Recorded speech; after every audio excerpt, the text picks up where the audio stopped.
கிருஷ்ணா. நன்றி ஹரே மாதா. கிருஷ்ணா. ஹரே கிருஷ்ணா மாதாஜி. எல்லாருக்கும் ஹரே ஹரே கிருஷ்ணா கிருஷ்ணா. பிரபு. ஹரே கிருஷ்ணா மாதாஜி. எல்லோருக்கும் ஹரே கிருஷ்ணா மாதாஜி பிரபுஜி. ஹரே கிருஷ்ணா பிரபு. ஹரே கிருஷ்ணா மாதாஜி. எல்லாருக்கும் ஹரே காலை கிருஷ்ணா. வணக்கம். ஹரே கிருஷ்ணா. எல்லாருக்கும் காலை வணக்கங்கள். இன்னைக்கு பதம் 21. கொஞ்சம் பெருசா வேணும் மாதாஜி. ஓகே மாதாஜி. Okay okay thank you. ஓகே மாதாஜி.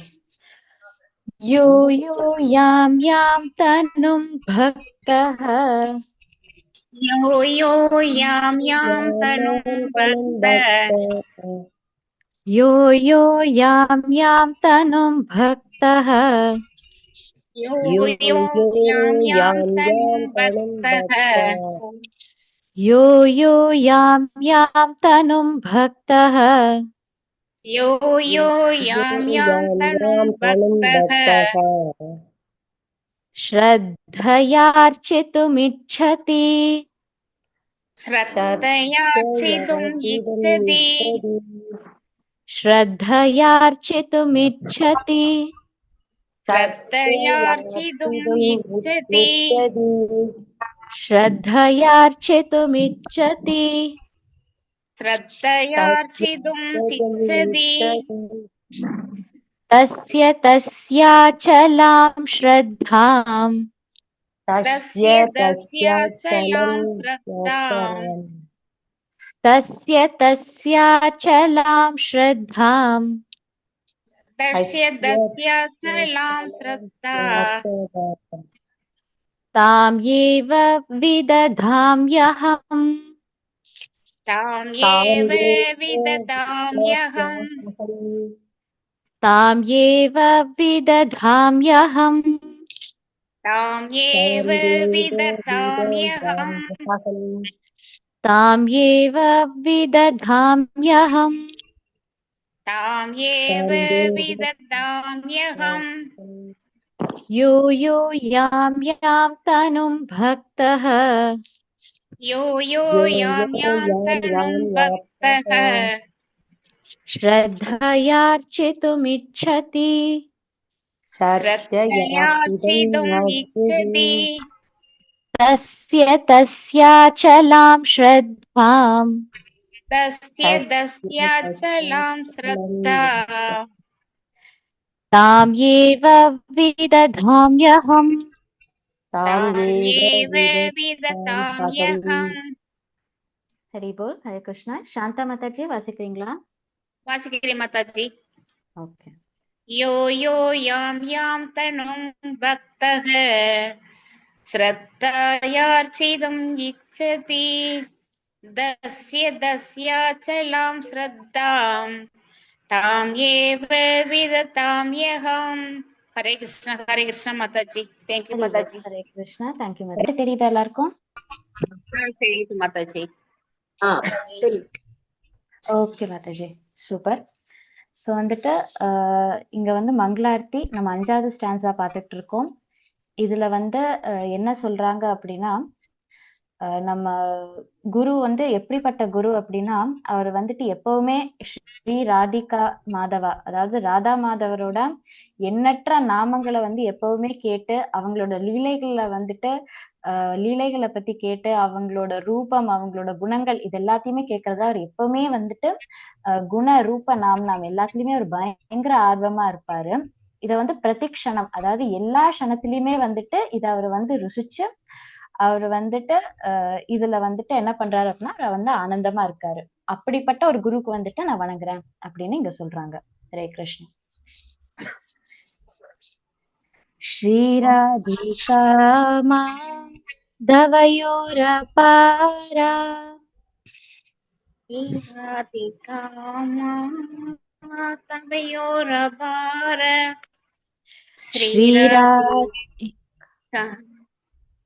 ஸ்ரீராதிகா மாதவயோரபாரா ஸ்ரீராதி மாதா தவயோர்பாரா தவயோரபாரா தவயோரபாரா மாதுர்ய லீலா माधुर्य लीला गुणरूपनाम्नाम् गुणरूप नाम्नाम् माधुर्यलीला गुणरूपनाम्नाम् माधुर्य लीला गुणरूप नाम्नाम् प्रतिक्षणस्वा प्रतीक्षणा स्व धनलोलुपस्य धनलोलभस्य प्रतिक्षणस्वा धनलोलुपस्य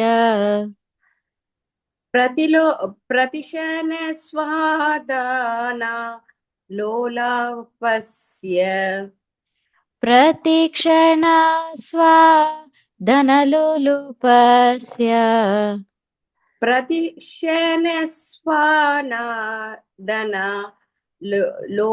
लोलुपास्प वन्दे गुरु श्रीचरणरविन्दम् वन्दे श्रीगुरु शरणारविन्दम् वन्दे गुरु श्रीचरणरविन्दम् वन्दे गुरु श्री चरणारविन्दम् हरि बोल हरे कृष्णा हरे ட்ரை कृष्ण பண்றீங்களா மாதாஜி?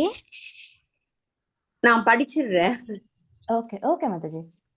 ஸ்ரீராதிகா மாதவயோர் அபரா மாதுர்ய லீலா குணரூப நாம்னாம் பிரதிக்ஷண ஸ்வாதான லோலாபாஸ்ய வந்தே குரு ஸ்ரீ சரணாரவிந்தம். ஹரி ஹரி போல் ஹரே கிருஷ்ணா. தேங்க்யூ அகிலா மாதாஜி. ஹரி போல். ஹரே கிருஷ்ணா ஹரே கிருஷ்ணா மாதாஜி, தண்டவாத் பிரணாம் மாதாஜி. மாதாஜி, ஹரே கிருஷ்ணா உங்களை பிரபுஜி. நான் மாதாஜி. ஸ்லோகம் கால் பண்றதுக்கு கூப்பிடுறேன். உங்க நேம் தானுங்களா மாதாஜி? அது தப்பா எஸ் இல்லைங்களா பிரபு. மாதாஜி? அதெல்லாம் ஒண்ணும் இல்ல பிரபு. எனக்கும் வாசிக்கிறதுக்கு ஒரு வாய்ப்பு கிடைக்குது. தேங்க்யூ பிரபு. ஹரே கிருஷ்ணா. தேங்க்யூ மாதாஜி. ஹரே கிருஷ்ணா மாதாஜி. ஹரே மங்களாச்சரணத்தோட கிருஷ்ணா ஸ்டார்ட் மாதாஜி. பண்ணிக்கலாம். ஹரே ஹரே கிருஷ்ணா. கிருஷ்ணா மாதாஜி. ஓம் அஜ்ஞானதிமிராந்தஸ்ய ஞானாஞ்சனशलाकया चक्षुरुन्मीलितं येन तस्मै श्रीगुरवे नमः. नमो विष्णुपादाय कृष्णप्रेष्ठाय भूतले श्रीमते भक्तिवेदान्त स्वामिनिति नामिने नमस्ते सरस्वती देवे गौरवाणी प्रचारिणे निर्विशेष शून्यवादी पाश्चात्य देशतारिणे जय श्री कृष्ण चैतन्य प्रभु नित्यानंद श्री अद्वैत गदाधर श्रीवासादि गौर भक्त वृंदम हरे कृष्ण कृष्ण कृष्ण हरे हरे हरे राम राम राम हरे हरे. ஹரே கிருஷ்ணா. சாந்தா மாதாஜி மொழிபெயர்ப்பு வாசிக்கிறீங்களா? ஹரே கிருஷ்ணா.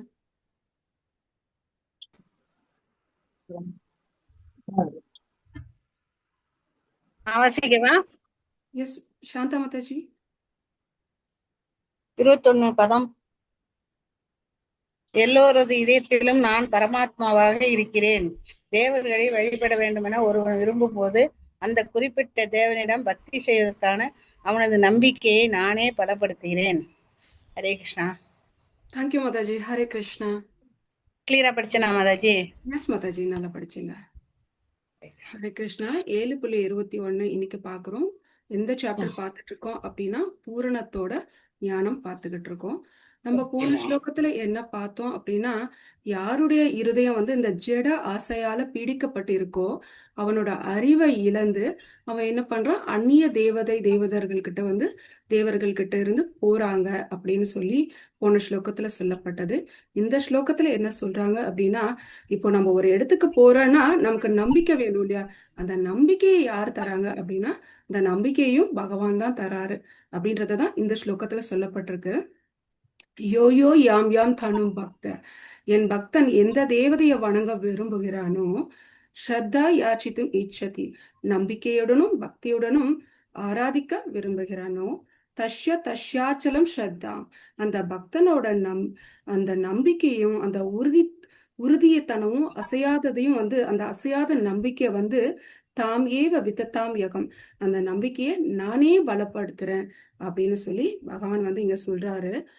இங்க இப்போ நம்ம வந்து ஒரு எக்ஸாம்பிளுக்கு ஒவ்வொரு துறைக்கும் வந்து ஒரு ஒரு மினிஸ்டர்ஸ் இருக்காங்க. இப்போ தண்ணி வாட்டர் டிபார்ட்மெண்ட்டுக்குன்னா அதுக்கு ஒரு மினிஸ்டர் இருக்காங்க. இப்போ இபி டிபார்ட்மெண்ட்டுக்குன்னா பால்வள துறைக்குன்னா அப்படின்னு ஒவ்வொரு துறைக்கும் ஒரு ஒரு மினிஸ்டர்ஸ் இருக்காங்க. அது முதலமைச்சர் வந்து இந்தந்த டிபார்ட்மெண்ட்டை நீங்க இதை பார்த்துக்கோங்க அந்த இன்சார்ஜை கொடுத்துடுறாங்க இல்லையா. அந்த மாதிரி பகவான் என்ன பண்றாரு அப்படின்னா இந்த பிரம்மாண்டத்தை கட்டுப்படுத்துறதுக்கும் பாதுகாக்கிறதுக்காக வேண்டி என்ன பண்றாரு, பல தேவதைகளை வந்து அவங்கள வந்து அலர்ட் பண்றாங்க. அதனால இப்போ வந்து எப்படி ஒரு முதலமைச்சர் வந்து மற்ற மந்திரி கிட்ட கொடுக்குறாங்களோ அந்த மாதிரி தான் பகவானும் வந்து இந்த டெமிகாட்ஸ் கிட்ட வந்து, ஃபார் எக்ஸாம்பிள் இப்போ சூரிய வெளிச்சத்துக்கு வந்து சூரிய பகவான், மழைக்கு வந்து வருணன், இதுக்கு வந்துட்டு என்னது காற்றுக்கு வாயு. ஸோ அந்த மாதிரி ஒவ்வொரு டிபார்ட்மெண்ட்டை வந்து பகவான் வந்து பிரித்து கொடுத்துடுறாரு. பகவான் வந்துட்டு எல்லாருக்குள்ளேயும் வந்து பரமாத்மாவா இருக்காரு. 15.15 நம்ம பின்னாடி படிப்போம். சர்வஸ்ய சாகம் ஹிருதி சன்னி விஷ்ணு அப்படின்னு சொல்லி பார்ப்போம். எல்லாருடைய இருதயத்திலும் வந்து பரமாத்மாவா வீற்றிருக்காரு. நான் ஒவ்வொருவருடைய இருதயத்திலும் வந்து பகவான் பரமாத்மா யார் யாருன்னு சொன்னா, இப்ப ஜீவராசிகளா இருந்தாலும் சரி, இப்போ தேவதர்களா இருந்தாலும் சரி, டெமிகாட்ஸும் சரி, புழு பூச்சி, சோ விலங்குகள் பறவைகள் எல்லாத்துக்குள்ளயும் யார் இருக்காரு அப்படின்னா பகவான் வந்து பரமாத்மாவா இருக்காரு. ஏன்னா ஃபார் எக்ஸாம்பிள் இப்ப நான் என்ன நினைக்கிறேன் அப்படின்னு சொல்லி இப்போ சாந்தா மாதாஜியால புரிஞ்சுக்க முடியுமா, இந்த சனம் நான் என்ன நினைக்கிறேன் அப்படின்னுட்டு. இப்போ சாந்தா மாதாஜியோட மனசுல கிளாஸ்ல இருப்பாங்க, பட் அவங்க மனசுல என்ன இருக்கு அப்படின்றது என்னால புரிஞ்சுக்க முடியுமா? புரிஞ்சுக்க முடியாது இல்லையா. ஸோ அந்த மாதிரி தான் இப்போ டெமிகாட்ஸாலையும் வந்து நம்மளோட மனசுல என்ன இருக்குன்னு புரிஞ்சுக்க முடியாது. ஆனா அவங்க எப்படி வந்து புரிஞ்சுக்கிட்டு நமக்கு தேவையானதை கொடுக்குறாங்க அப்படின்னா, நமக்குள்ள எப்படி பகவான் வந்து பரமாத்மாவா இருக்காரோ அதே மாதிரி அவங்களுடைய மனசுலயும் வந்து பகவான் வந்து பரமாத்மாவா வந்து இருக்காரு. நமக்கு என்ன தேவை, எந்த தேவதைகள் மேல நமக்கு நம்பிக்கை இருக்கு அப்படின்றத பகவானை தெரிஞ்சுக்கிட்டு அந்த நம்பிக்கையும் கொடுக்குறாரு. இப்போ யார் மேலேயாவது நம்பிக்கை வருது அப்படின்னா நம்ம அந்த தேவதைகள் கிட்ட வந்து போய் வேண்டுவோம், அது வந்து நமக்கு நடக்கும். அப்போ வந்து நமக்கு என்ன நினைப்போம் நம்ம அப்படின்னா, ஓகே இவங்கள வேண்டினா நமக்கு இது கிடைக்கும் அப்படின்னு ஒரு நம்பிக்கை கிடைக்குது இல்லையா. அந்த நம்பிக்கையையும் பகவான் தான் தராரு. அந்த தேவதைகள் கிட்டையும் அவங்களோட மனசுலயும் பகவான் பரமாத்மாவா இருக்கனாலதான் நமக்கு என்ன ரெக்குவயர்மெண்ட் இருக்கு அப்படின்றத அவங்களால வந்து பூர்த்தி பண்ண முடியுது அப்படின்றத நம்ம தெரிஞ்சுக்கலாம். இப்போ ஃபார் எக்ஸாம்பிள் இந்த நம்பிக்கையெல்லாம் இப்போ ஒரு நோய்க்கு வேதங்கள்லயே கூட சொல்லப்பட்டிருக்கு. நோய் வருது அப்படின்னா சூரியனை வழிபடுறோம். அதுக்கப்புறம் பணம் வேணும்னா வந்து நம்ம குபேரனை, லக்ஷ்மி தேவியை குபேரனை வழிபடுறோம். படிப்பு வேணும் அப்படின்னு சொன்னா நம்ம சரஸ்வதியை வழிபடுறோம். ஸோ இந்த மாதிரி ஒருத்தருக்கும் ஒருத்தரை வந்து நம்ம வணங்குறோம் இல்லையா. அந்த மாதிரி வணங்குறதுக்கான அந்த நம்பிக்கை யார் கொடுக்குறாருன்னா பகவான் தான் கொடுக்குறாரு. அப்போ நமக்கு ஒரு டவுட் வரும். என்ன டவுட் வரும்னா, இப்போ டெமிகாட்ஸை வழிபடுறதுக்கு பகவான் அந்த நம்பிக்கையை கொடுக்குறாரு அப்படின்னா எல்லாருடைய மனசுலயும் கிருஷ்ணரை வழிபடுறதுக்கு அந்த நம்பிக்கையை கொடுக்கலாம் தானே. ஏன் இப்படி பண்றாரு பகவான், டெமிகாட்ஸை வர்ஷிப் பண்றதுக்கு ஏன் நம்பிக்கையை கொடுக்குறாரு அப்படின்னு நமக்கு ஒரு டவுட் வரலாம். பகவான் வந்து எந்த ஒரு சுதந்திரத்திலையும் வந்து அவர் தலையிடுறதுல, நமக்குன்னு ஒரு சுதந்திரம் கொடுத்திருக்காரு. அவர் வந்து அதுல வந்து தலையிடுறதே கிடையாது. அதே மாதிரி டெமிகாட்ஸும் வந்து ரொம்ப கீழ்பட்டவங்க கிடையாது. அவங்க ஜீவாத்மாக்களை விட உயர்ந்தவங்க. அவங்க வந்து ஒரு நல்ல சேவகர்கள், பகவானுடைய பக்தர்கள். அதனால ஒவ்வொருத்தர் 11வது சாப்டர்ல கூட படிப்போம் நம்ம, அவங்க ஒவ்வொரு அங்கங்கள் அப்படின்னு. ஆக்சுவலி நம்ம எல்லாருமே பகவானுடைய அங்கங்கள் தான். அவங்க டிவோட்டி, அவங்க எப்படி இருக்கணும் அந்த டிவோட்டி நினைச்சாங்கன்னா நல்ல வசதி வாய்ப்போட இருக்கணும்னு நினைச்ச டிவோட்டிஸ் தான் வந்து தேவர்கள். அதனால நமக்கு ஆனா அன்னைக்கு அவங்களுக்கு வந்து மரியாதை கொடுக்கறது என்னைக்கு நம்ம அதை தவறிடக்கூடாது அப்படின்றத நம்ம தெரிஞ்சுக்கிறோம். அதுக்கப்புறம் பகவான் வந்து யாரையுமே வற்புறுத்துறது கிடையாது. இப்போ ஒரு எக்ஸாம்பிளுக்கு நம்ம சொல்றோம் அப்படின்னா, இப்போ ஒரு பையனோ ஒரு பெண்ணோ யாரையாவது பிடிச்சிருக்கு அப்படின்னா அவங்க வந்து ஃபோர்ஸ் பண்ணி யாரையும் காதலிக்க முடியாது. அந்த காதல்றது வந்து தானா மலரணும் இல்லையா. அப்படி இல்லை அப்படின்னா அவங்க மேல நமக்கு வெறுப்பு தான் வரும். அதே மாதிரி இன்னொரு எக்ஸாம்பிள் கூட நம்ம சொல்லலாம். இப்போ நம்மளே வந்து கிச்சன்ல ஏதாவது வேலை பண்ணிட்டு இருக்கோம், நம்ம ஹஸ்பண்ட் வந்து இதை பண்ணு, இதை எடு, அதை பண்ணு அப்படின்னு ஏதாவது ஒன்று சொன்னாங்கன்னு வச்சுக்கோங்களேன், நமக்கு அந்த பண்ற இன்ட்ரெஸ்டே போயிடும் இல்லை. ஸோ அந்த மாதிரி அதே மாதிரி நமக்கு வந்து அந்த ஒரு சுதந்திரம் இருக்கும்போது நம்ம ஹாப்பியா செய்வோம். ஆனா அந்த சுதந்திரம் இல்லை அப்படின்னா நம்ம அந்த விஷயத்த அந்த செயலை வந்து சந்தோஷமா நம்ம செய்ய மாட்டோம். அதனாலதான் பகவான் வந்து நமக்கு ஒரு சுதந்திரம் கொடுத்திருக்காரு. ஆனா முழுமையான சுதந்திரம் இல்ல, ஒரு லிமிட்டட் சுதந்திரத்தை பகவான் வந்து நமக்கு கொடுத்திருக்காரு. அதை வந்து நம்ம தெரிஞ்சுக்கணும்.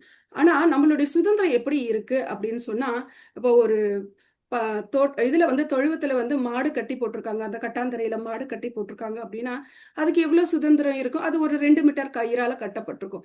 எவ்வளவு சுதந்திரம் இருக்குன்னா அதால நிக்க முடியும், அப்புறம் படுத்துக்க முடியும், அவ்வளவுதான் அது சுதந்திரம். அதே ஒரு 5 மீட்டர் கயிறுலயோ 10 மீட்டர் கயிறுலயோ கட்டி ஒரு தோட்டத்துல விட்டுட்டோம் அப்படின்னா அது என்ன பண்ணும்? அந்த கயிறு எவ்வளவு தூரம் எட்டுதோ அது வரைக்கும் அதை வந்து எட்டி வந்து அதை சாப்பிட்டுட்டு அது ஜாலியா இருக்கும். அவ்வளவுதான் அதோட சுதந்திரம். அதை மீறி அதை போக முடியாது இல்லையா? அந்த மாதிரி தான் நமக்கும் வந்து ஒரு லிமிட்டட் சுதந்திரம் பகவான் கொடுத்திருக்காரு. ஆனா அந்த லிமிட்டட் சுதந்திரத்துல நமக்கு கிருஷ்ணர் வேணுமா, கிருஷ்ணர் அல்லாத ஒன்று அப்படின்னாலே அது மாயை தான். ஸோ எது வேணும் அப்படின்றது சூஸ் பண்ணிக்கக்கூடிய அளவுக்கு நமக்கு சுதந்திரம் கொடுத்திருக்காரு. ஆனா அது நம்ம கையில தான் இருக்கு, நம்ம எதை சூஸ் பண்றோம் அப்படின்னு சொல்லிட்டு. இதுக்கு இன்னொரு எக்ஸாம்பிள் எப்படி சொல்லலாம் அப்படின்னா, ஒரு கணவர் இருக்காரு, அவர் வந்து ஒரு 10 மணிக்கு ஆஃபீஸ் போறாரு அப்படின்னு சொன்னா, நீ வந்து 6 மணிக்கு எழுந்துரு, 7 மணிக்கு எழுந்துரு, ஆனா ஆஃபீஸ் போறப்ப நீ சாப்பாடை பேக் பண்ணி கொடுத்துடணும். அதை விட்டுட்டு 10 மணிக்கு அவர் போறாருன்னா நீ 10 மணி வரைக்கும் தூங்குன அப்படின்னா அடுத்த நாள் என்ன பண்ணுவாரு? ஒழுங்கா நீ சீக்கிரமா எழுந்துரு, ஒரு கண்டிஷன் வரும் இல்லையா? ஸோ அதனால நம்ம என்ன பண்ணணும்? நமக்கு அந்த சுதந்திரம் கொடுத்த சுதந்திரத்தை தவறா பயன்படுத்தணும் அப்படின்னா அது பறிக்கப்படும். ஸோ அந்த சுதந்திரம் வந்து பறிக்கப்படும். இன்னொரு எக்ஸாம்பிள் கூட இதை நம்ம சொல்லலாம். ஒரு ஸ்கூலுக்கு ஒரு பையன் போறான் அப்படின்னா, அவனுக்கு ஸ்கூல்ல வந்து ரொம்ப தண்ணி தாகம் எடுக்குதுன்னா அவங்க மிஸ் கிட்ட பெர்மிஷன் கேட்டுட்டு தண்ணி குடிக்க போவான். ஆனா தண்ணி குடிக்க போறேன்னு சொல்லிட்டு அந்த பையன் வந்து பிளே கிரவுண்ட்ல போய் விளையாட போறான் அப்படின்னா அவங்க டீச்சர் என்ன பண்ணுவாங்க? பனிஷ்மெண்ட் தான் கொடுப்பாங்க. அடுத்த வாட்டி உண்மையாவே தண்ணி தாகமா இருந்தா கூட அவங்க டீச்சர் வந்து அலோவ் பண்ண மாட்டாங்க இல்லையா? ஸோ கொடுத்த சுதந்திரத்தை நம்ம துஷ்பிரயோகம் பண்ணோம் அப்படின்னு சொன்னா இந்த பௌதீகத்துல நம்ம கஷ்டப்படுவோம் அப்படின்றத நம்ம தெரிஞ்சுக்கலாம். அப்புறம் அது இன்னொரு எக்ஸாம்பிள் கூட சொல்லலாம். நம்ம பேரண்ட்ஸ் கிட்ட நம்ம ஃப்ரெண்ட்ஸ் கிட்ட பேரண்ட்ஸ் கிட்ட என்ன சொல்லுவோம்? நான் போய் ஃப்ரெண்ட்ஸ் வீட்டில் குரூப் ஸ்டடி படிக்கிறேன்ப்பா அப்படின்னு நம்ம சொல்லிட்டு போவோம். கடைசியில் அங்கே போயிட்டு சினிமா தேட்டருக்கு போவோம். அதை யாராவது பார்த்துட்டு வந்து சொன்னாங்கன்னா என்ன பண்ணுவாங்க? கடைசியில நம்மளால அந்த ஸ்கூலுக்கும் இதுக்கும் போற டைம் தவிர வேற எதையும் போறதுக்கு நமக்கு பர்மிஷனே கொடுக்க மாட்டாங்க. அந்த சுதந்திரத்தை வந்து பறிச்சிடுவாங்க. அதனால கொடுக்குற சுதந்திரத்தை நம்ம வந்து ப்ராப்பரா யூஸ் பண்ணிக்கணும், மிஸ்யூஸ் பண்ணக்கூடாது அப்படின்னு சொல்லிட்டு இந்த 84 லட்சம் வகையான உயிரினங்கள்ல நமக்கு இந்த மனுஷ இனத்துக்கு தான் கொஞ்சம் சுதந்திரம் அதிகமா கொடுத்துருக்காங்க. இப்போ இப்ப மரம் செடி அப்படின்னா எங்க விதைக்கிறாங்களோ, எங்க செடி போடுறாங்களோ அந்த இடத்த தவிர வேற எங்கேயும் மூவ் ஆகிறதுக்கான சுதந்திரம் கிடையாது. அதே பூச்சி இனங்கள்லாம் ஒரு கொஞ்சம் தூரம் பறக்கிற அளவுக்கு சுதந்திரம் இருக்கு. அப்புறம் பெரிய விலங்குகள்லாம் ஒரு வேட்டையாடி சாப்பிடுற அளவுக்கு சுதந்திரம் இருக்கு. ஆனா மனுஷங்களுக்கு மட்டும்தான் இங்க இருந்து கடல் கடந்து போற அளவுக்கு அந்த அளவுக்கான சுதந்திரம் யாருக்கு கொடுத்துருக்காங்க அப்படின்னா மனுஷங்களுக்கு தான் கொடுத்துருக்காங்க. ஆனா நம்ம அந்த சுதந்திரத்தை வந்து மிஸ்யூஸ் பண்ணக்கூடாது. அதனால நம்ம சுதந்திரத்தை என்ன பண்ணணும் அப்படின்னா நம்மளுடைய ஆன்மீக குரு கிட்ட கொடுத்துடணும். ஆன்மீக குரு கிட்ட எப்படி கொடுக்கணும் அப்படின்னு சொன்னா, நம்ம குரு கிட்ட வந்து தீட்சை, அதாவது இனிஷியேஷன் வாங்குறது மூலியமா கொடுக்குறோம். ஆக்சுவலி இனிஷியேஷன் எதுக்காக வாங்குறோம் அப்படின்னா நம்மளோட குடுமையை பிடிச்சு நம்மளோட குரு கிட்ட கொடுத்துடுறோம். கொடுத்துட்டு நீங்க என்ன சொல்றீங்களோ அதை நான் செய்யறேன் அப்படின்ற ஒரு கண்டிஷனுக்கு வரும். ஏன்னா நம்ம மனம் போன போக்குல நம்மளோட விருப்பப்படி இருந்தோம் அப்படின்னு சொன்னோம்னா இந்த பௌதீகத்துல வந்து நம்ம கஷ்டம் தான் பட்டுட்டு இருப்போம். அப்படி அந்த நல்ல ஆத்மா கிட்ட நம்ம குரு கிட்ட நம்மளோட சுதந்திரத்தை நம்ம கொடுத்துட்டோம் அப்படின்னு சொன்னா நமக்கு என்ன கிடைக்கும் அப்படின்னு சொன்னா முக்தி கிடைக்கும் அப்படின்றது. இப்போ ஒரு எக்ஸாம்பிளுக்கு வந்து இப்போ ஜெயில இருக்கும். அந்த ஜெயிலர் தான் துர்காதேவி. அந்த ஜெயில வந்து நம்ம என்ன பண்றோம் அப்படின்னு சொன்னா அந்த ஜெயிலருக்கு பிடிச்ச மாதிரி அவங்க சொல்ற விஷயங்கள் எல்லாம் செஞ்சு அவங்களுக்கு வந்து பிடிச்ச மாதிரி நடந்துக்கிறானோ ஒரு 10 வருஷம் தண்டனை வந்து அவங்க என்ன பண்ணுவாங்க? ஒரு 7-8 வருஷமோ இல்ல 5 வருஷமோ அவங்க வந்து நமக்கு வந்து குறைச்சு கொடுப்பாங்க. ஸோ அந்த மாதிரி அவங்க வந்து ஒரு கவர்மெண்டோட ரெப்ரசன்டேட்டிவா அந்த ஜெயிலர் இருக்காங்க. அதே மாதிரி தான் நம்மளுடைய ஆன்மீக குருவோட நம்மளோட பகவானோட ரெப்ரசன்டேட்டிவ் தான் நம்மளுடைய ஆன்மீக குரு. நம்ம அவங்களுக்கு நம்ம இந்த மாதிரி அவங்க கிட்ட நம்மளோட சுதந்திரம் கொடுத்துட்டு நம்ம ஒழுக்கமா இருந்துக்கணும் அப்படின்னு சொன்னா அவங்க என்ன பண்ணுவாங்கன்னா இந்த பௌதீக ஜெயில இருந்து நம்மளை வந்து விடுதலை ஆக்குவாங்க அப்படின்றத நம்ம தெரிஞ்சுக்கணும். அப்படி இல்லை மனம் போன போக்குல போனோம் அப்படின்னா இந்த துர்காதேவி கிட்ட வந்து நம்ம மாட்டிப்போம் அப்படின்றத நம்ம தெரிஞ்சுக்கணும். இதோட ஸ்லோகத்தோட கன்க்ளூஷன் என்ன அப்படின்னா, ஜீவாத்மாவா இருந்தாலும் சரி பரமாத்மாவா இருந்தாலும் சரி எல்லாருமே பகவானை வந்து சார்ந்துதான் இருக்காங்க. பகவானுக்குள்ள உட்பட்டு தான் இருக்காங்க அப்படின்ற விஷயத்த நம்ம தெரிஞ்சுக்கலாம். பகவான் கிருஷ்ணர் தான் இதுல முழுமுதற் கடவுள். ஏன்னா அவர்தான் வந்து பரமாத்மாவா எல்லாருக்குள்ளேயும் இருக்காரு அப்படின்றத நம்ம தெரிஞ்சுக்கலாம். இந்த பௌதிக விஷயத்துல இம்மீடியட்டா நமக்கு பெனிஃபிட் கிடைக்கணும் அப்படின்றதுக்காக நம்ம வந்து டெமிகாட்ஸ் கிட்ட போறதுக்கு கூட அந்த நம்பிக்கை கூட யார் கொடுக்குறாங்க அப்படின்னா பகவான் கிருஷ்ணர் தான் கொடுக்குறாரு அப்படின்றத நம்ம தெரிஞ்சுக்கிறோம் இந்த ஸ்லோகத்துல இருந்து. ஹரே கிருஷ்ணா. அடுத்தது பாகவதத்துக்கு ஹரே போலாம். கிருஷ்ண. மாதாஜி சாரி மாதாஜி, அது இமோட் எடுக்க முடியல மாதாஜி. வெரி நைஸ் மாதாஜி. மாதாஜி ஒன்றும் நைஸ். பிரச்சனை இல்லை மாதாஜி. ஹரே கிருஷ்ணா. ஹரே கிருஷ்ணா. மங்களா நம்ம நாராயண நமஸ்கிருதம் சொல்லிக்கலாம். நாராயண நமஸ்கிருத்ய நரம் சைவ நரோத்தமம் தேவீம் சரஸ்வதி வியாசம் ததோ ஜெயமுதிரேத் நஷ்டப்ராயேஷு பத்ரேஷு நித்யம் பாகவத சேவையா பகவதி உத்தம ஸ்லோகே பக்தி பவதி நைஷ்டிகி மூகம் கரோதி வாசாலம் பங்கும் லங்கயதே கிரிம் யத்கிருபாதமகம் வந்தே ஸ்ரீ குரு தீனதாரிணம் பரமானந்த மாதவம் ஸ்ரீ சைத்தன்ய ஈஸ்வரம். ஓம் நமோ பகவதே வாசுதேவாய. ஓம் நமோ பகவதே வாசுதேவாய. ஓம் நமோ பகவதே வாசுதேவாய. ஹரே கிருஷ்ணா. நம்ம வந்து பௌமாச்சுரனோட முக்தியை வந்து பார்த்தோம். கேக்குறதுங்களா? ஹரே கிருஷ்ணா. இப்ப கேட்குது. கேக்குறது மாதாஜி, ஓகே. கேக்குறது மாதாஜி. கிருஷ்ணருக்கும் ருக்மிணிக்கும் ஆன உரையாடல் அதுதான் இந்த ஸ்கிரீன்ல பேக்ரவுண்ட்ல வச்சிருக்கு. கிருஷ்ணர் வந்துட்டு ருக்மிணியோட அரண்மனையில உட்கார்ந்துட்டு இருக்காரு. அப்போ வந்து பணிப்பெண்கள் வந்து அவருக்கு வந்து சாமரம் வீசிட்டு இருக்காங்க. அந்த ருக்மிணியோட அரண்மனை எப்படி இருக்கு அப்படின்னு சொன்னா அதையெல்லாம் வந்து அந்த ஜரிகையால வந்து அலங்கரிக்கப்பட்டிருக்கான். ஸோ அது வந்து என்ன அப்படின்னா அந்த முத்துக்களால ஜரிகையால அலங்கரிக்கப்பட்டிருக்கு. அங்க அந்த நறுமணம் எல்லாம் எப்படி இருக்குன்னா மல்லிகை பூ மாதிரி வாசனை நிறைந்த பூத்தோட்டம் எல்லாம் வந்து அங்க நிறைய இருக்கான். அங்க மலர்கள் வந்து அதோட வண்டுகள் வந்து மலர்கள் இருக்கனால வண்டுகள்லாம் வந்து ரீங்காரம் பண்ணதான். ஸோ ஜன்னல் வழியா வந்து அந்த நிலவு ஒளியெல்லாம் வீடெல்லாம் பரவி இருக்கு. ஸோ காற்று வந்து மெதுவா அடிக்குதான். அப்போ அந்த காற்று மெதுவா அடிக்கிறதுனால அந்த மலர்களோட மனமும் அந்த தூபத்தோட மனமும் வந்து நறுமணம் வீசுது அப்படின்னு சொல்றாங்க. அந்த பெட்டெல்லாம் கூட எப்படி இருக்கு அப்படின்னு சொன்னா அப்படியே வெண்மை நிறத்துல இருக்கான். அந்த அந்த வெண்மை பாலோட நுரை இருக்கு இல்லையா அந்த மாதிரி மென்மையா அது சாஃப்டா வந்துட்டு அந்த பெட்டெல்லாம் இருக்கு அப்படின்னு சொல்றாங்க. அப்போ இவங்க வந்துட்டு ருக்மிணி அம்மாவோட அந்த சர்வன்ட் எல்லாம் இருக்காங்க இல்லையா அவங்க எல்லாம் வந்து சாமரம் வந்து வீசிட்டு இருக்காங்க பகவானுக்கு. பகவான் வந்து அதை ஜாலியா என்ஜாய் பண்ணிட்டு இருக்காரு. ஆனா முழுமுதற் கடவுளுக்கு சேவை செய்யணும் அப்படின்றது எப்பவுமே ருக்மிணி அம்மா வந்து ரொம்ப இன்ட்ரெஸ்டா இருப்பாங்களாம். ஸோ அப்படி இருக்கும்போது அவங்க என்ன பண்றாங்க அப்படின்னா அந்த பணிப்பெண் கிட்ட வந்து அந்த சாமரத்தை வாங்கிக்கிட்டு தான் வந்து அந்த சாமரத்தை வந்து வீசுவாங்க பகவானுக்கு. அப்போ ருக்மிணியோட அழகை பத்தி சொல்றாங்க. அவங்க வந்து சாமரத்தை வந்து கையில பிடிச்சிட்டு இருக்காங்களாம். அந்த கையில பிடிச்சிட்டு இருக்க அந்த சாமர கைப்பிடி இருக்கு இல்லையா அது வந்து எதனால ஆனது அப்படின்னா அது தங்கத்தால ஆக்கப்பட்டிருக்கான். ஸோ அவங்க ருக்மிணி அம்மாவோட கையில வந்து அந்த மோதிரங்கள் வந்து நிறைய கற்கள்லாம் விலை உயர்ந்த கற்கள்லாம் பதிக்கப்பட்டதுனால அந்த தங்கம் கைப்பிடியும் வந்து வந்ததுனால அப்படியே பயங்கரமா ஜொலிக்கிறாங்களாம். ஸோ அந்த மாதிரி இருக்காங்களாம். அவங்க வந்துட்டு இந்த இதால என்னது முத்துக்களால மணிகளாலலாம் இந்த ஒட்டியானம் எல்லாம் போட்டுட்டு இருக்காங்க. கழுத்துல மாலைகள்லாம் போட்டுட்டு இருக்காங்க. அவங்க கிருஷ்ணரோட சேவையில ஈடுபட்டு இருக்காங்களாம். ஆனா வயசு வந்து அவங்களுக்கு பசங்க அந்த மாதிரி எல்லாம் இருந்தா கூட இன்னமும் வந்து அவங்களோட அழகு வந்து குறையவே இல்லை. அப்படியே இன்னமும் அழகா இருக்காங்க. அவங்களுக்கு நல்லா கருகருன்னு சுருண்ட முடி இருக்கு.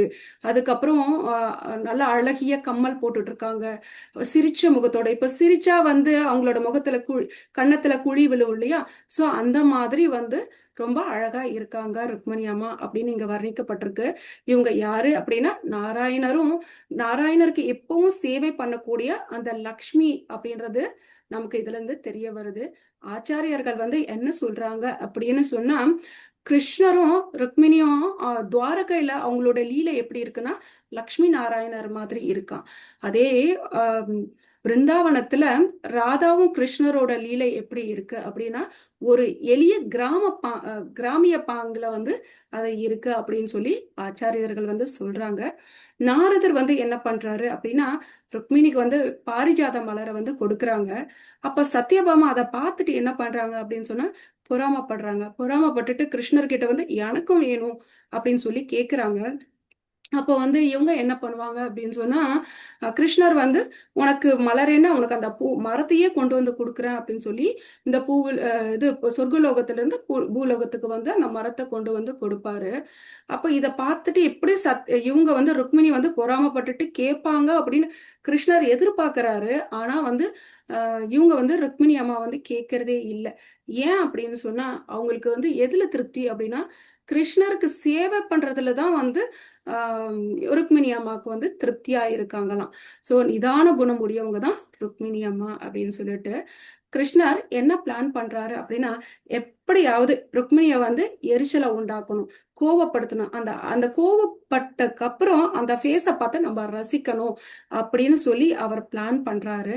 16,000க்கு 100 மேல மனைவிகள் இருந்தா கூட எல்லாருக்கிட்டையுமே அவர் எப்படி இருப்பாரு அப்படின்னா சரிசமமா ஈக்குவலா தான் வந்து அவர் வந்து ட்ரீட் பண்ணுவாரு. அதுல யாராவது ஒருத்தவங்க வந்து கொஞ்சம் பொசசிவ்னஸ் வந்து எனக்கு மட்டும்தான் என் கணவன் அந்த மாதிரி ஒரு தாட் இருக்கும் இல்லையா, அந்த மாதிரி இருக்கு. அந்த மாதிரி ஒரு சூழ்நிலையை கிரியேட் பண்ணி அவங்க திட்டத்தை பார்த்து இவர் வந்து ரசிப்பாராம். ஸோ அந்த மாதிரி ருக்மிணியை கூட வந்து அவங்க என்ன பண்றாங்க அப்படின்னா இந்த மாதிரி திட்டணும் அப்படின்றதுக்காக தான் இப்படி பிளான் பண்ணி அவ கோவப்படுத்துறாரு. இப்ப ஜென்ரலா நம்ம வீட்டுல கூட என்ன பண்ணுவாங்க அப்படின்னா கணவர்மார்கள் வந்து சொல்லுவாங்க என்ன தவிர உனக்கு யாரு வாழ்க்கை கொடுத்துருப்பாங்க, நான் தான் ஏதோ பாவமா போச்சேன்னு கொடுத்தேன் அப்படின்வாங்க. மனைவிமார்கள் உடனே அதுக்கு பதில் என்ன சொல்லுவாங்க, நானா இருக்கும்போது உங்ககிட்ட அட்ஜஸ்ட் பண்ணி வாழ்ந்துகிட்டு இருக்கேன், வேற யாராவதா இருந்தா இருக்க மாட்டாங்க. ஸோ இப்படியெல்லாம் நம்ம பேசிப்போம். அந்த மாதிரிதான் கிருஷ்ணரும் வந்து ருக்மிணியும் பேசுறாங்க. அதுக்காக தான் கிருஷ்ணர் இப்படி பேசுறாரு. ஆனா ருக்மிணி அம்மா என்ன பண்றாங்க அப்படின்னு சொல்றது நம்ம பார்ப்போம். கிருஷ்ணர் என்ன சொல்றாரு அப்படின்னு சொன்னா என்கிட்ட வந்து இந்த குறைகள் எல்லாம் இருக்கு அப்படின்னு சொல்லி சொல்றாரு. அன்புள்ள அரசகுமாரியே அப்படின்னு சொல்லி சொல்றாங்க. கல்யாணம் செஞ்சுக்க எத்தனையோ ராஜகுமாரர்கள் நல்ல வசதியிலயும் சரி, புகழ்லயும் சரி, பணத்திலயும் சரி, நல்ல திறமையிலும் அப்படி இருந்தாங்க. ஆனா எனக்கு தகுதி கம்மியா இருந்தா கூட என்ன நீ ஏன் கல்யாணம் பண்ணிக்கணும்னு நினைச்ச அப்படின்னு சொல்லி கேக்குறாரு. நம்ம எல்லாருமே அதுக்கப்புறம் என்ன சொல்றாரு அப்படின்னா நான் வந்து எல்லாருக்கும் பயந்து கடலுக்கடியில வீடு கட்டிக்கிட்டு இருக்கேன், நான் வந்து தைரியம் இல்லாம இப்ப கூட இங்க கூட என்னோட நிறைய பேர்கிட்ட வந்து பகைமையை நான் சம்பாரிச்சிட்டு இருக்கேன். தன்னை பத்தி தாழ்த்திக்கிறாரு பகவான் இங்க வந்து ருக்மிணி அம்மா என்ன ரியாக்ட் பண்றாங்கன்னு தெரிஞ்சுக்கிறதுக்காக. அதே மாதிரி கம்சனை வந்து நான் கொன்னுட்டு தான் நான் ராஜ்யத்தை வந்து ஆளுறேன், ஆனா எனக்குன்னு எதுவுமே கிடையாது. சோ இது யாருக்கு சேரணும் அப்படின்னு சொன்னா என்னுடைய தாத்தாக்கு தான் போய் சேரணும் அப்படின்னு சொல்லி சொல்றாங்க. ராதாராணியரும் கோபியர்களும் என்னையே நம்பி என்கிட்ட பழகிட்டு இருந்தாங்கன்னா அவங்கள கூட நான் கைவிட்டுட்டு வந்துட்டேன் அப்படின்னு சொல்லி சொல்றாங்க. நான் நந்த மகாராஜாவோட பையனா இல்ல வசுதேவனுக்கு பையனா அப்படின்னுட்டு நிறைய பேர் குழப்பம் அடைகிறாங்க. ஸோ என்னோட வாழ்க்கையே வந்து எப்படி இருக்குன்னா நாடோடி மாதிரி தான் இருக்கு அப்படின்னு சொல்லி சொல்றாரு. அதே மாதிரி என்கிட்ட அந்த ஒரு நாகரிகமான பழக்கம் கூட கிடையாது. ஏன்னா ஒரு மனுஷனுக்கு ஒரு மனைவி தான் இருக்கணும், ஆனா எனக்கு 16,108 மனைவிகள் இருக்காங்க. ஏன்னா நான் கிராமத்துல வாழ்ந்தேன், அதனால எனக்கு வந்து அந்த இதெல்லாம் வந்து என்னது அந்த நாகரிகம் எல்லாம் வந்து எனக்கு தெரியல அப்படின்னு சொல்லி சொல்றாரு. ஸோ அதே மாதிரி என் மீது ரொம்ப பிரியம் வச்சுட்டு இருந்த அவங்க எல்லாம் வந்துட்டு முழுசு கண்ணீர் வடிக்கிற மாதிரி வாழ்க்கை ஃபுல்லா கண்ணீரை வடிக்கிற மாதிரி வந்து நான் அவங்களெல்லாம் வச்சுட்டு வந்துட்டேன். ஃபார் எக்ஸாம்பிள் ராதாராணியாரும் கோபியர்களும் கூட வந்து என்ன பண்றாங்க, இவங்க வந்து உடனே அவங்க கண்ணீரை தானே வடிச்சிட்டு இருக்காங்க, விரகதாபத்துல இருக்காங்க, அதை சொல்றாரு.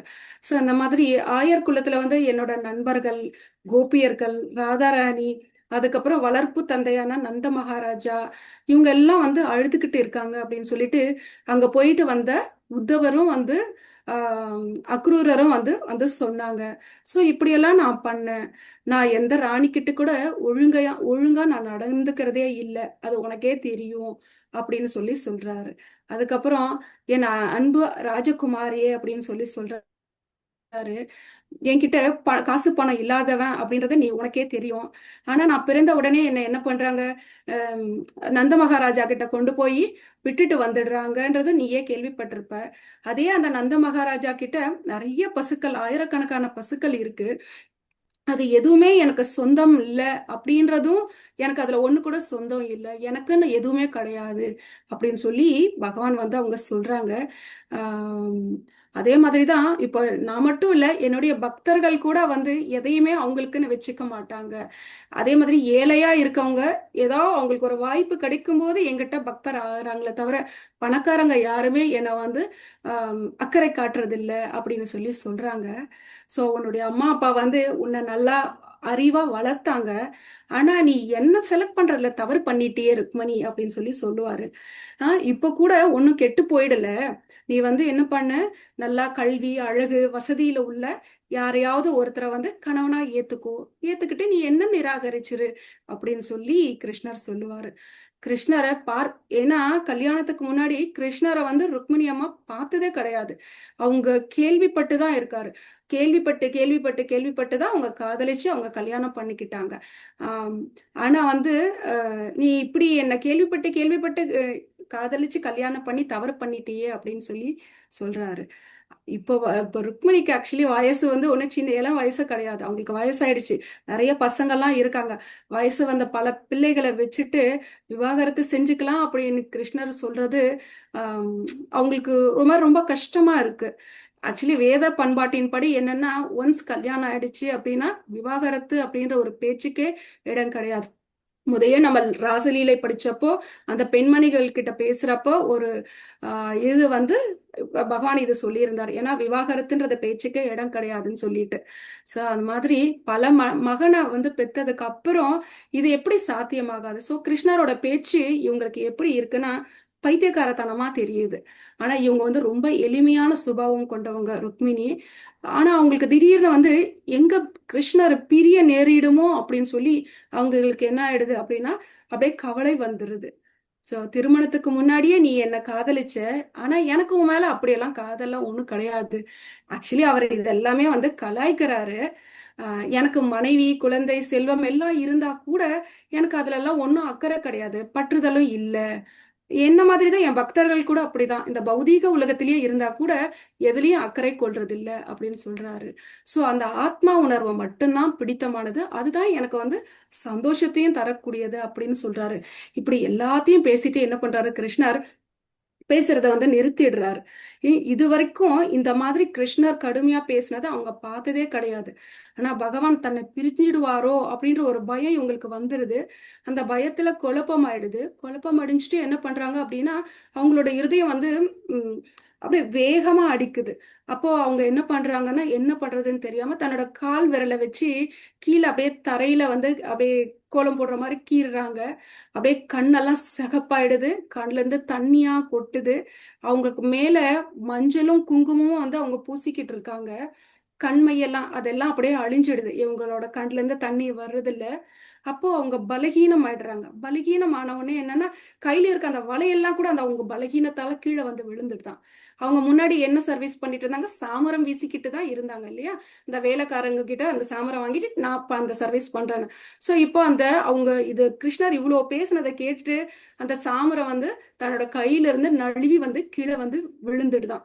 அவங்க அப்படியே அந்த மனநிலை அந்த நினைவு எழுந்துட்டு கடைசியில கீழே வந்து அவங்க விழுறாங்க. அவங்க எப்படி விழுறாங்க அப்படின்னு ஆச்சாரியர்கள் சொல்றாங்க அப்படின்னா, ஒரு புயல்ல அடிக்கப்பட்ட ஒரு வாழை மரம் எப்படி கீழே விழுதோ அந்த மாதிரி அவங்க வந்து கீழே விழுந்தாங்க அப்படின்னு சொல்றாங்க. ஆக்சுவலி கிருஷ்ணர் விளையாட்டா பேசினதை நினைச்சு இப்படி ஆயிடுச்சேன்னு கிருஷ்ணரும் அப்போ ஃபீல் பண்றாரு. உண்மையிலேயே தன்னை கிருஷ்ணர் பிரிஞ்சிடுவாரோ அப்படின்ற ஒரு பயம் வந்து இவங்களுக்கு ருக்மிணி அம்மாவுக்கு வந்து வந்துருச்சு.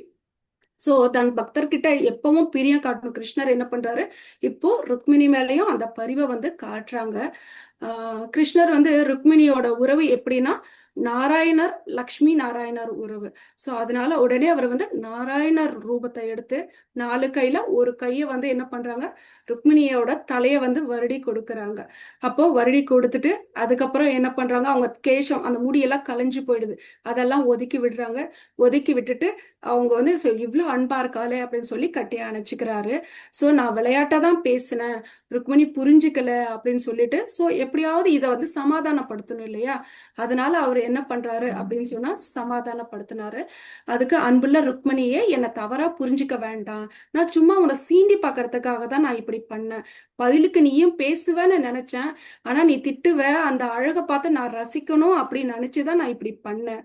ஏன்னா இது ஜென்ரலா ஹஸ்பண்ட் அண்ட் ஒய்ஃப்குள்ள நடக்கும் இல்லையா, அந்த மாதிரி தான் கிருஷ்ணர் ஒரு நார்மல் ஹஸ்பண்ட் மாதிரி இருக்கணும் அப்படின்றதுக்காக தான் அவர் பேசினாரு. ஸோ இப்படி எல்லாம் பேசி ருக்மிணியை வந்து சமாதானப்படுத்துறாங்க. அப்பதான் வந்து ருக்மிணிக்கு போன உயிர் திரும்ப வந்த மாதிரி அவங்களுக்கு அந்த பயம் வந்து போகுது. அதுக்கு பின்னாடி அவங்க சிரிச்சுக்கிட்டு ருக்மிணி அம்மா பேச ஆரம்பிக்கிறாங்க. நீங்க சொன்னீங்க உங்களுக்கு சரியான ஜோடி நான் இல்லைன்னு சொன்னீங்க, அது கரெக்டு தான். ஏன்னா நீங்க வந்து முழுமுதற் கடவுள் பிரம்மா சிவனே அவங்களே பூஜிக்கக்கூடிய நீங்க, நான் 3 குணத்துக்கு உட்பட்டவ, நான் உங்களுக்கு கரெக்ட் இல்லைதான், நீங்க சொன்னதுல தவறு ஒன்றும் இல்லை அப்படின்னு சொல்றாங்க. அவர் சொன்ன அத்தனைக்கு இப்போ இவங்க வந்து பதில் சொல்றாங்க. எப்படி சொல்றாங்கன்றதுதான், எல்லாருக்கும் பயந்துக்கிட்டு தண்ணிக்குள்ள இருக்கீங்கன்னு சொன்னீங்க, ஆனா இந்த ஜட உலகத்துல இந்த 3 குணங்கள் தான் வந்து இங்க அரசனா இருக்காங்க. ஸோ அந்த 3 குணங்கள் வந்துட்டு அந்த ராஜாக்கள் எல்லாம் வந்து அதுக்குள்ளதான் இருக்காங்க, அந்த 3 குணத்துக்குள்ளதான் இருக்காங்க. நீங்க வந்து அந்த 3 குணத்தையே நீங்க கிரியேட் பண்ணா கூட நீங்க அதுக்கு உட்பட்டவங்க இல்லை அப்படின்னு சொல்லி சொல்றாங்க. ஸோ இந்த உலகத்துல அரசர்களுடன் தீராத பகை கொண்டது சொன்னீங்க, ஆனா வந்து இந்த இந்த இந்த அரசர்கள்லாம் எதோட சொல்றாங்க அப்படின்னா புலன்களோட. புலன்கள் எப்பவுமே வந்து அதை வெல்லவே முடியாதுதான், அது கரெக்டு தான். ஆனா நீங்க ரிஷிகேஷவன், எல்லா புலன்களுக்கும் நீங்க வந்து எல்லா புலன்களையும் கட்டுப்படுத்தக்கூடியவர் அப்படின்னு சொல்லி சொல்றாங்க. ஸோ அவங்க பேசுனதுக்கெல்லாம் வந்து இவங்க பதிலடி கொடுக்குறாங்க. இப்போ நீங்க வந்து சொன்னீங்க உமக்கு வந்து அரசு அதிகாரம் இல்லைன்னு சொன்னீங்க, உங்களுடைய பக்தர்களே இந்த பௌதீகத்துல எல்லாத்தையும் இருந்தாலும் அவங்க என்ன பண்றாங்க, எல்லாத்தையும் துறந்துட்டு போயிடுறாங்க. ஸோ அப்படி இருக்கும்போது நீங்க எப்படி அதை உரிமை கொண்டாடுவீங்க, உங்களை சொல்ல வேண்டிய அவசியமே இல்லை அப்படின்னு சொல்லி ருக்மிணி அம்மா சொல்றாங்க. நீங்க எந்த குறிக்கோளும் இல்லை அப்படின்னு சொல்லி சொன்னீங்க, உங்களையும் சரி உங்களுடைய பக்தர்களையும் சரி யாராலையுமே புரிஞ்சுக்க முடியாது அப்படின்னு சொல்லி சொல்றாரு. இப்போ வந்து இப்போ செல்வம் மிக்கவங்கெல்லாம் வந்து உங்களை யாரையுமே வந்து உங்களை கண்டுக்க மாட்டாங்க அப்படின்னு சொன்னீங்க, கரெக்டு தான். ஏன்னா உங்களுடைய பக்தர்கள் வந்து உங்களை தவிர வேற எதையும் அவங்க வந்து தனக்கா வச்சுக்கிறது கிடையாது அப்படின்னு சொல்லி சொல்றாங்க. அதுக்கப்புறம் சிங்கம் எப்படி தன்னோட அங்க நிறைய விலங்குகள் இருக்கும், ஆனா ஒரு கண்ணி மிக்க நேரத்துல அது என்ன பண்ணும்னா தனக்கு தேவையான இறைய வந்து போய் பிடிச்சிட்டு ஒரு மானையே எதையாவது பிடிச்சிடும். அந்த மாதிரி நீங்க வந்து என்ன வந்து நீங்க கடத்திட்டு வந்தீங்க, அது இன்னமும் என்னோட மனசுல வந்து ஆழமா இருக்கு அப்படின்னு சொல்லி ருக்மிணி அம்மா சொல்றாங்க. உங்களுடைய பாத கமலத்தை பிடிச்சிட்டா அப்படின்னு சொன்னா, அந்த அந்த நறுமணத்தை முகர்ந்துட்டா வேற எந்த பெண்ணாவது வேற யாராவது இந்த பௌதிக ஜட உலகத்துல ஜென்ம விருத்தி ஜராவியாதி இருக்கக்கூடிய இந்த பௌதிக மனுஷனா கல்யாணம் பண்ணிப்பாங்களா அப்படின்னு சொல்லி அவங்க கேட்குறாங்க. ஸோ உங்களுடைய மகிமையை கேள்விப்பட்ட ஒரு பெண் உங்களை தவிர வேற யாரையுமே மணந்துக்க விரும்ப மாட்டாங்க அப்படின்னு சொல்லி சொல்றாங்க. ஸோ அதனால ஏன்னா நீங்க வந்து தண்ணில் திருப்தி அடைஞ்சவங்க, அதனால உங்களுக்கு வந்து பிரியம் இருந்தாலும் சரி இல்லைனாலும் சரி என்னுடைய கருத்தும் சரி பக்தியும் வந்து உங்களுடைய பாத கமலத்துல நிலைத்து இருக்கட்டும் அப்படின்னு சொல்லி இவங்க வந்து சொல்றாங்க. அதுக்கு வந்து கிருஷ்ணர் சொல்றாரு, அன்புக்குரிய பத்தினியே அப்படின்னு சொல்லி சொல்றாரு. ஏன்னா இத்தகைய விளக்கத்தை வந்து எதிர்பார்த்துதான் வந்து நான் வேணும்னே உண்மையை மறைச்சு உன்கிட்ட அப்படி பேசினேன், என்னுடைய நோக்கம் நிறைவேறுச்சு. ஸோ நீ வந்து என்கிட்ட அளவற்ற அன்பை கொண்டிருக்க அதை தெரிஞ்சது இது நான் சந்தோஷப்படுறேன், உன்னுடைய விருப்பம் என்னவோ அதை நான் கண்டிப்பா நிறைவேற்றுறேன் அப்படின்னு சொல்லி சொல்றாரு. உன் கணவர்கிட்ட நீ கொண்டிருந்த அந்த அந்த அன்பை வந்து நான் சோதிக்கணும்னு நினைச்சேன், நான் சோதிச்சா அதை நீ வந்து வெற்றியும் பெற்று விட்டாய் அப்படின்னு சொல்லி சொல்றாரு. நீ எனக்கு வந்து இனிமே ஏன்னா இவ்வளோ கான்வர்சேஷன் போனது அதுல கொஞ்சம் கூட அவங்களோட அன்பு வந்து கிருஷ்ணர் மேல இருந்தது வந்து குறையவே கிடையாது. ஸோ அதே மாதிரி அவங்க என்ன சொல்றாங்க பகவான் அப்படின்னா, இவ்வளோ மனைவிகள் இருந்தா கூட என் மேல அதிகமா பிரியம் யாருக்கு இருக்குன்னா உனக்கு தான், உன்னை தவிர வேற யாருக்குமே கிடையாது அப்படின்னு சொல்லி சொல்றாங்க. அதுக்கப்புறம் அவங்களோட பையன் ருக்மிணி கிருஷ்ணரோட பையனுக்கு வந்து மேரேஜ் ஆயிருக்கும்.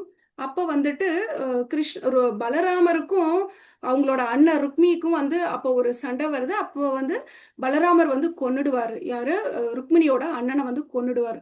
அப்ப கூட இப்ப நம்மளா இருந்தா என்ன பண்ணிருப்போம், அந்த வீட்டையே பூதாகரமாக்கிட்டு இருப்போம்.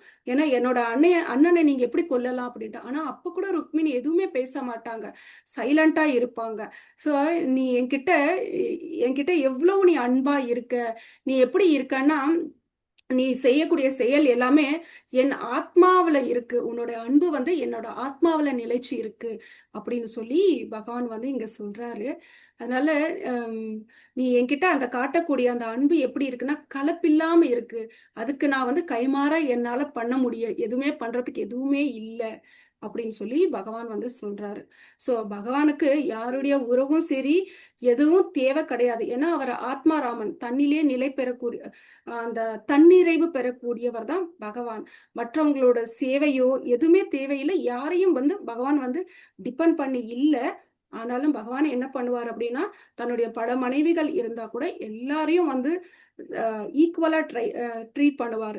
இப்போ இந்த பல மேரேஜ் கூட அது இது கலியுகத்துல கிடையாது, அலோடு கிடையாது. பட் அப்ப கூட பல மேரேஜ் பண்றாங்க அப்படின்னா எல்லாருக்கிட்டையும் ஈக்குவலா இருந்தாதான் அந்த மாதிரியான கல்யாணத்துக்கு வந்து அலோடா. இல்ல ஒருத்தங்க கிட்ட பார்ஷியாலிட்டி காக்கிற மாதிரி இருந்தது அப்படின்னா அந்த மேரேஜ் வந்து அலோடு கிடையாது அப்படின்னு சொல்லப்படுறாங்க. ஸோ கிருஷ்ணர் எத்தனை மனைவிகள் இருந்தாலும் வந்து அவை அனைத்துமே வந்து அத்தனையா வந்து தன்னை வந்து வியாபிச்சுக்கிறாரு அப்படின்றத பாக்குறோம். ஸோ 16,108 மனைவிகளும் ஒருத்தருக்கும் ஒரு மாளிகை வந்து கட்டி கொடுத்துருக்காரு. ஒரு நார்மல் ஹஸ்பண்ட் மாதிரி எல்லார் வீட்லயும் எல்லா சேவையும் அவர் பண்ணிக்கிட்டு இருக்காரு.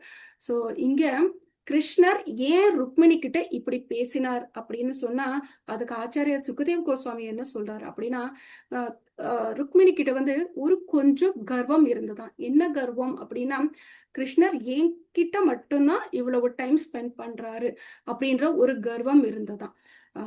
அதே அந்த கர்வத்தை வந்து கிருஷ்ணர் எப்பவுமே விரும்ப மாட்டாரு. அது யாரா இருந்தாலும் சரி அந்த கர்வத்தை உடைச்சிருவாரு. நம்ம ராசலீலை அப்ப கூட பார்த்தோம், அந்த கோபியர்களுக்கு கொஞ்சம் கர்வம் வந்தவொடனே கோபியரை விட்டுட்டு போயிட்டாரு, அந்த இடத்த இல்ல அவர் மறைஞ்சிட்டாரு. ராதாராணியருக்கு ஒரு கொஞ்சம் கர்வம் வந்தவொடனே அப்படியே ராதாராணியரையும் விட்டுட்டு போயிட்டாங்க அப்படின்னு சொல்லி பார்த்தோம்.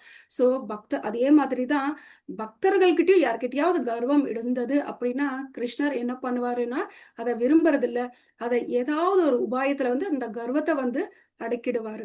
ஸோ நம்ம பக்தி பண்ணும் போதும் சரி எது பண்ணும் போதும் என்கிட்ட இந்த திறமை இருக்கு அந்த திறமை இருக்கு அப்படின்ற ஒரு கர்வத்தை நம்ம வச்சுக்க கூடாது. அப்படி இருந்தா கிருஷ்ணருக்கு அது பிடிக்காது. அப்படியே இருந்தாலும் கிருஷ்ணர் என்ன பண்ணுவாரு, அதை எதன் மூலியமாவது அந்த கர்வத்தை வந்து உடைச்சிருவாரு அப்படின்ற பதத்திலிருந்து நம்ம தெரிஞ்சுக்கலாம். அதுக்கப்புறம் கிருஷ்ணர் எவ்வளோ அவர் டீஸ் பண்ணிட்டு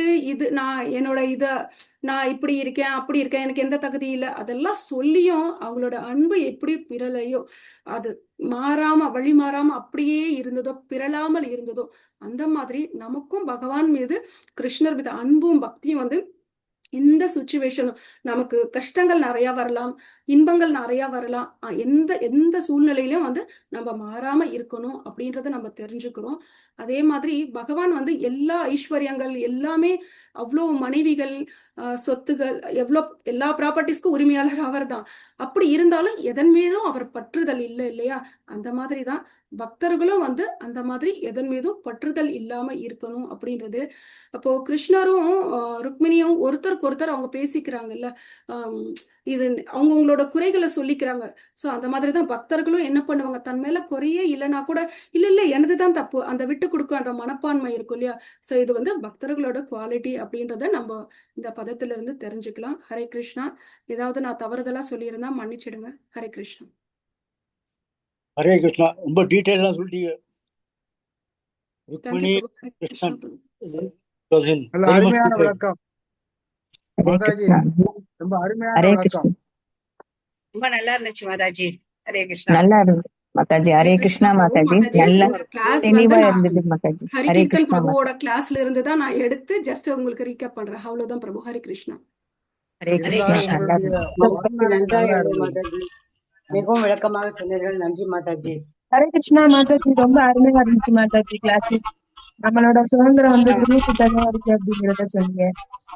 இல்ல கிருஷ்ணரும் ருக்மணியும் பேசுறது 2 பேரும் ஒருத்தருக்கு ஒருத்தர் விட்டு கொடுத்து பேசுறது அது ரொம்ப அழகா இருந்துச்சு மாதாஜி. அவங்க மனசுல உள்ள அன்பு, அவங்க பாசம், அந்த மாதிரி அது மாதாஜி ரொம்ப நல்லா இருந்துச்சு மாதாஜி. 2 பேரோட conversation. Okay. Thank you Mataji. Hare Krishna Mataji. Hare doubts Krishna எதுவும் மாதாஜி. இல்லை அப்படின்னா ஹரே கிருஷ்ணா மாதாஜி. மாதாஜி எனக்கு ஒரு டவுட் மாதாஜி. எஸ் மாதாஜி.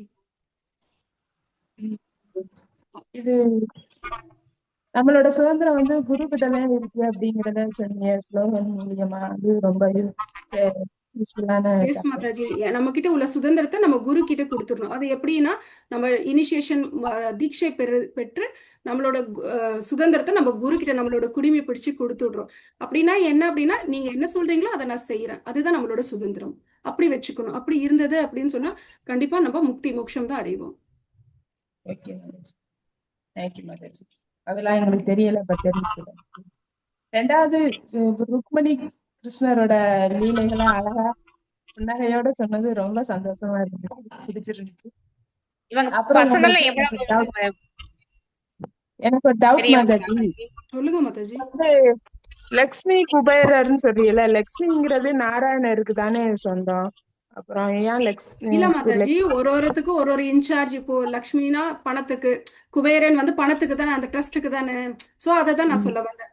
இப்போ ஒரு தேவதையும் ஒருத்துக்கு இன்சார்ஜா இருக்காங்க இல்லையா, காற்றிடா வருடன். சோ அந்த மாதிரி சொல்லுவோம் இல்லையா. இல்ல மாதாஜி, எனக்கு ஒரு கல்விக்குன்னா டவுட். லக்ஷ்மி. அதுலயே ரொம்ப டவுட்டாதே மதிச்சு இருக்குது. இப்ப வந்து குபேரர் லட்சுமின்னு சொல்றா, பெருமாளுக்கு குபேரர் கடன் கொடுத்தாரு அப்படின்லாம் சொல்றாளே, அது எப்படின்ட்டு என்னால புரிஞ்சுக்க முடியும். எஸ் மாதாஜி, ஏன்னா அவரோட கல்யாணத்துக்கு வந்து அவர் வந்து கடன் வாங்கிப்பாரு, இன்னும் கூட அதை கட்டல அப்படின்னு சொல்லுவாங்க.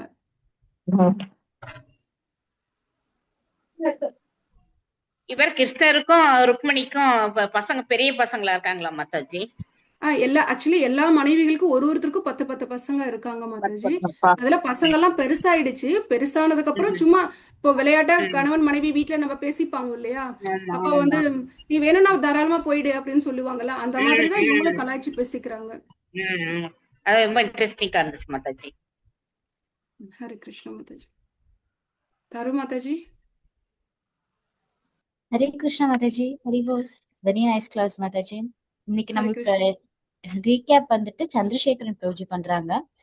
ஹரே கிருஷ்ணா. ஹரே கிருஷ்ணா பிரபு.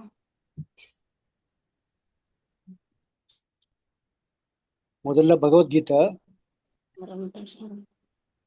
கிருஷ்ண பரமாத்மா என்ன சொல்றாருன்னா, எல்லாரது இதயத்திலும் நான் பரமாத்மாவாக இருக்கிறேன். அதாவது ஜீவாத்மா தேவர்கள் உட்பட அனைவரும் பரமாத்மாவின் விருப்பத்தை சார்ந்தவர்கள் தான். அதனால நினைவில் கொள்ள வேண்டும். கிருஷ்ணரே பரம புருஷர், அவரே எல்லா உயிர்வாழிகளின் இதயத்திலும் வாழும் பரமாத்மா என்பதால் குறிப்பிட்ட தேவர்களை வழிபட நமக்கு சுதந்திரம் அளித்து அந்த தேவர்களையும் இயக்கி மனிதர்களின் தர்மத்திற்கு உட்பட்ட ஆசைகளை பூர்த்தி செய்விக்கிறார். ஜீவாத்மா தேவர்கள் அனைவருமே சுதந்திரமானவர்கள் அல்ல, பரமனின் விருப்பத்தை சார்ந்தவர்கள் தான். இதை நன்றாக புரிந்து கொள்ள வேண்டும். ஒரு உதாரணம் சொன்னாங்க, முதல்வர் எப்படி பல துறைகளுக்கு பல அமைச்சர்கள்லாம் கொடுக்குறாங்களோ, அதே போல கிருஷ்ண பரமாத்மாவும் பல தேவர்களுக்கு பலவிதமான டியூட்டிகளை கொடுக்கிறார்.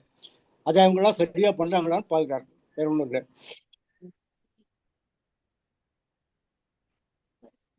So only this much I have observed. இப்போ நெக்ஸ்ட் பாகவதத்துக்கு போறோம். ருக்மணி கிருஷ்ண விளையாடல் பத்தி. ருக்மணிக்கு வந்து சும்மா ஒரு வேடிக்கையா அவங்களுடைய பக்தியை சோதிக்கிறதுக்காக. ஏன்னா ருக்மணி கொஞ்சம் கர்வம், எல்லாரையும் விட தங்கிட்ட தான் வந்து பரமாத்மா ரொம்ப அன்பா இருக்காரு அப்படிங்கிற ஒரு கர்வம் வந்துருது. அந்த கர்வத்தை போக்குறதுக்காக ஒரு சின்ன உரையாடல் ஆரம்பிக்கிறாரு. அந்த ஃபுல்லா அந்த அரண்மனை பத்தி மீதெல்லாம் விளக்கங்கள்லாம் வந்து அவங்கள மாதிரி கோர்வையா சொல்ல முடியல. ஒரே ஒரு விஷயம், பாரிஜாத்த பூ சத்தியமாமாட்ட கொடுத்தேன் அப்படின்னு சொல்லும் போது ருக்மணி கோவப்படுவான்னு நினைச்சாரு. ஆனா ருக்மணி கோவப்படவே இல்லை. நீ கேட்டேன்னா உனக்கு பரப்பே. அப்புறமா வந்து ஏன் கேட்கல அப்படின்னு உடனே ஒன்றும் பதிலே சொல்லல. அப்போ நீ கேட்டேன்னா உனக்கு மரத்தையே கொடுப்பேன் அப்படிங்கிறார். ஆனால் ருக்மணி என்ன சொல்றான்னா, உங்களுக்கு சேவை செய்வதிலேயே திருப்தி எனக்கு, மற்றபடி எனக்கு வேற எதுவும் வேண்டாம், உங்களுடைய சேவை செய்து கொண்டே இருந்தால் போதும் அப்படிங்கிறார். கடைசியில் பல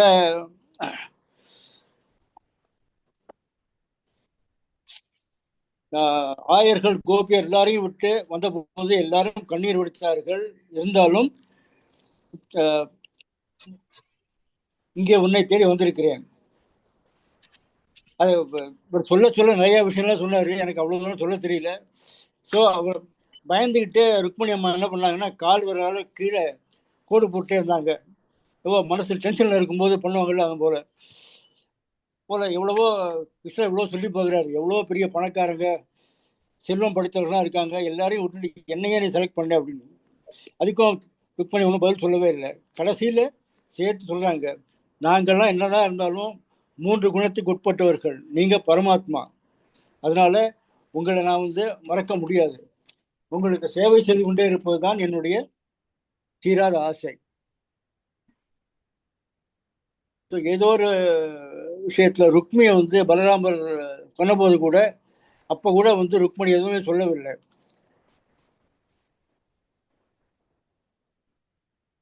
ஸோ ஃபைனலா கிருஷ்ண பரமா தான் சொல்லிடுறா, உன்னை சும்மா சோதனை பண்ணேன், உன்னுடைய அன்பு ரொம்ப பிடிச்சிருக்கு எனக்கு அப்படின்னு சொல்றாரு. So the conversation ends over there. ஏதாவது தப்பு தப்பா உளற இருந்தேன்னா மன்னிச்சுக்கோங்க. ஹரே கிருஷ்ண பிரபு. Hare Thank you, Krishna. ஹரே கிருஷ்ண பிரபு. மாதாஜி ஹரி ஹரி போல். ஹரே கிருஷ்ணா. எஸ் மாதாஜி, வாஞ்சகல்ப சொல்ல மாதாஜி. ஹரே கிருஷ்ணா மாதாஜி, ஒரு நிமிஷம். நேத்தி வெங்கடேச மாதாஜி, ஹரே கிருஷ்ணா. மோகன பிரியா மாதாஜி, அருமையா வகுப்படுத்தீங்க. கதை ரொம்ப அழகா தத்ரூபமா இருந்தது. வாழ்த்துக்கள். வெங்கடேச சைத்தன்யா பிரபு இருக்கிறாங்களா? நேற்று ஒரு டவுட் கேட்டிருந்தாங்க அவங்க. அதுல ஒரு நிமிஷம் தான் நான் ஷேர் பண்ணிக்க விரும்புறேன். பிரபு இருக்கிறாங்களா? வெங்கடேச சைத்தன்யா தாஸ் பிரபு. பரவாயில்ல மாதாஜி, சொல்லுங்க மாதாஜி. நம்ம ரெக்கார்டிங் பாஸ் பண்ணிக்கணுமா?